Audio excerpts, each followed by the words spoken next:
Desconectar entre naturaleza o recorrer alguna de las muchas excursiones que esconde el Sobrarbe es todavía más fácil con el catálogo, los folletos y los mapas que han preparado desde esta zona del Pirineo aragonés. Lo que entra en ganas, y más en esta época, es de salir corriendo hacia el Sobrarbe, a desconectar, a disfrutar, a vivir todas las experiencias, todas las sensaciones que podemos tener en Sobrarbe. Unas sensaciones que van más allá de las excursiones de verano, y es que el Sobrarbe quiere demostrar que también es un destino de nieve. Es una de las pocas comarcas del Pirineo, por no decir la única, que no tenemos estaciones nivales.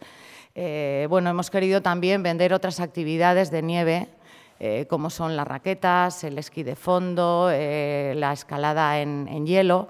Y bueno, pues queremos que el visitante se lo lleve a casa el mapa y que sepa que en invierno también puede venir a Sobrarbe.